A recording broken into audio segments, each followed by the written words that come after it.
काली नजर। माँ, माँ, अरे क्या माँ माँ कर रहा है? बकरी का बच्चा है क्या? अरे माँ, मजाक छोड़ो। मुझे फाइनली वो मेन चौराहे वाली दुकान मिल गई है। अब देखना, आपका बेटा दुगनी स्पीड से पैसा कमाएगा। उफ़ो, ये क्या? मेरी ऑनलाइन मेकअप क्लास चल रही है। इतनी जोर से क्यों बोल रहे हो आप दोनों? अरे मेरी धर्म पत्नी जी, मेकअप क्लास बाद में करना। वो चौराहे वाली दुकान मिल गई है हमको। अरे वाह! रुको, मैं अपनी माँ को फोन लगाकर बता देती हूँ। अरे मैं भी अपने रिश्तेदारों को बता देती हूँ। कितनी खुशी की बात है। हाँ हाँ, मैं भी अपने दोस्तों को बता देता हूँ। 1 हफ्ते बाद रजिस्ट्री है। बस, घर में खुशी का मौका था। उन तीनों ने अपने अपने फोन उठाए और लोगों में बात फैलाना शुरू कर दिया। और रही सही कसर श्वेता बहू ने अपने पड़ोस में सबको बताकर कर दी।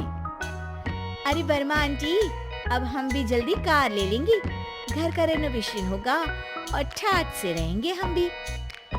अरे ऐसा क्या हुआ? लॉटरी बाटरी लग गई है क्या? अरे इस बार चौराहे वाली मॉल में हमको भी दुकान मिल गई है।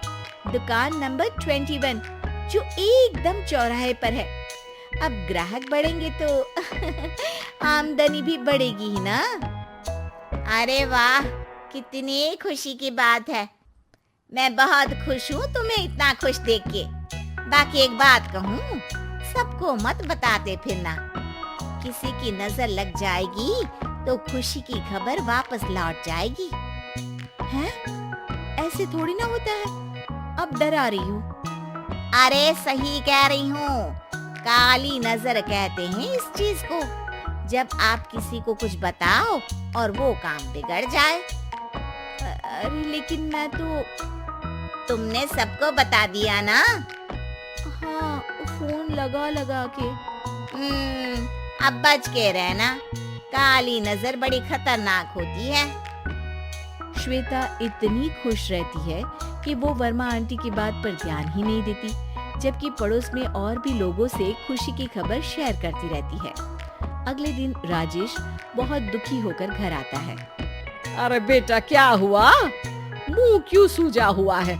मधुमक्खी ने काट लिया क्या? माँ, वो दुकान किसी और के पास चली गई। किसी ने ज्यादा भाव लगा दिया। अरे पर बात तो आपसे हुई थी ना उस दुकान वाले की। हाँ, आज मैं टोकन अमाउंट देने गया था, तब मुझे पता चला। कोई आकर सुबह मुझसे पहले ही ज्यादा अमाउंट दे गया।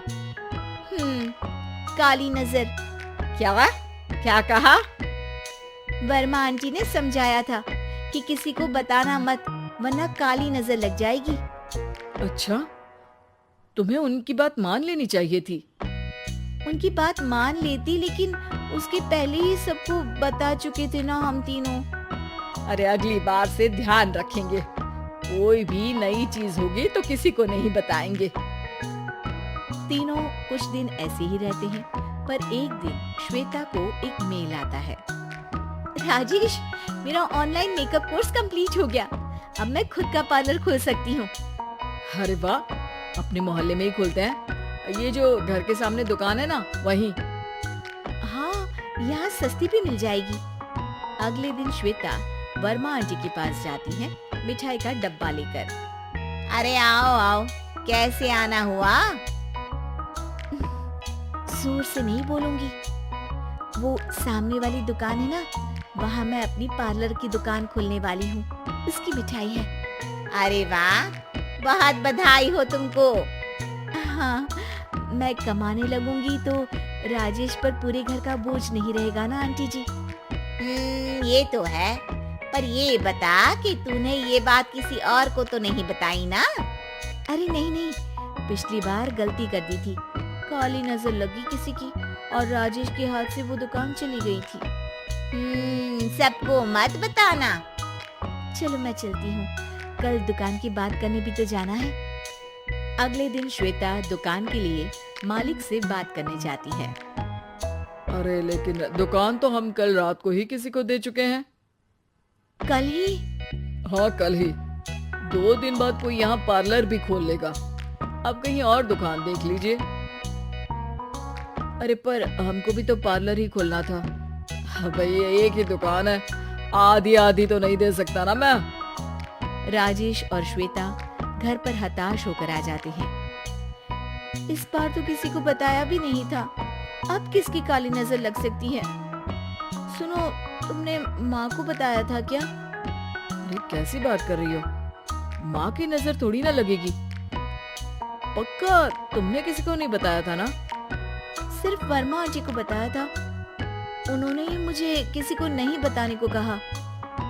अरे यार तुम भी सही हो, मेरी माँ को नहीं बताने को कह रही हो, पर वर्मा आंटी को बताना तुम्हें जरूरी लगा। अरे वर्मा आंटी ने ही तो काली नजर के बारे में बताया था ना, वो हमेशा हमारा भला ही तो चाहती है। मेरी माँ भी हमारा भला ही चाहती है। अरे पर चिल्ला क्यों रहे हो, बात नहीं कर सकते क्या आराम से? नहीं आता वो आराम से बात करना, और करना भी नहीं चाहता हूँ मैं। दुकान जाने का दुख गुस्से में बदल गया था और राजेश और श्वेता में बात बंद हो गई थी।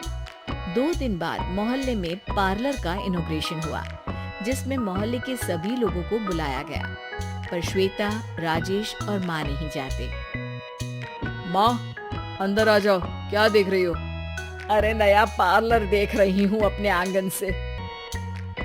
देखो, माँ को दूसरे का सुख देखने में कितना मजा आ रहा है, मेरा दुख नहीं दिख रहा इन्हें। यहाँ मेरा पार्लर भी तो हो सकता था। अरे चुप रहो यार, हर बात में लड़ाई क्यों ढूंढ रही हो? राजेश और श्वेता फिर बहस करने लगते थे। तभी माँ ने दोनों को बाहर बुलाया। अरे जरा देखो तो, दुकान चलाने वाले का बोर्ड पर नाम क्या लिखा है? श्रुति वर्मा। गाड़ी निकाले बेटा, हमें कहीं जाना है। काली नजर का इलाज कराने? राजेश अपनी बाइक निकालता है। तीनों ट्रिपलिंग कर रहे हैं। माँ राजेश को उस मॉल वाली दुकान पर लेकर जाती है जहाँ राजेश अपनी दुकान खोलने वाला था। यही दुकान लेना चाहता था ना तू? हाँ, पर इनको भी दुखी करने लेकर आई हो क्या यहाँ पर दुकान दिखाकर? वहाँ काफी नहीं था? अरे श्वेता थोड़ा सब्र रख, अभी पता चलेगा कि हम यहाँ क्यों आए हैं। बता, इस दुकान चलाने वाले का नाम क्या है? अनुपम वर्मा। कुछ समझ में आया? वो दुकान वाली श्रुति वर्मा, ये दुकान वाला अनुपम वर्मा, और हमारे पड़ोस में हमने उस दुकानों के बारे में बताया किसको था? अब वर्मा आंटी को। मतलब वर्मा आंटी ही हमारा काम बिगाड़ रही है? नहीं नहीं, ऐसा नहीं हो सकता, ये बस इत्तेफाक है। राजेश अपना फोन निकालता है और श्रुति वर्मा और अनुपम वर्मा के नाम फेसबुक पर सर्च करता है, जहां ये दोनों ही वर्मा आंटी के रिश्तेदार होते हैं। श्वेता को समझ में आ जाता है कि वर्मा आंटी की ही नजर काली नजर है। अब क्या करना है? कोई भी खुशी की खबर हो तो काली नजर से बचना है, यानी वर्मा आंटी से बचना है। अरे पर मुझे ये समझ में नहीं आया कि वो हमारे साथ ऐसा क्यों करेंगी। अरे बेटा, एक सीख है, दूर के आदमी को आपकी तरक्की से कम परेशानी होगी, पड़ोसी को ज्यादा। दोनों माँ की बात में हामी भरते हैं और अगला काम चुपचाप करने की कसम खाते हैं, ताकि आगे से वर्मा आंटी कोई काम ना बिगाड़ सके।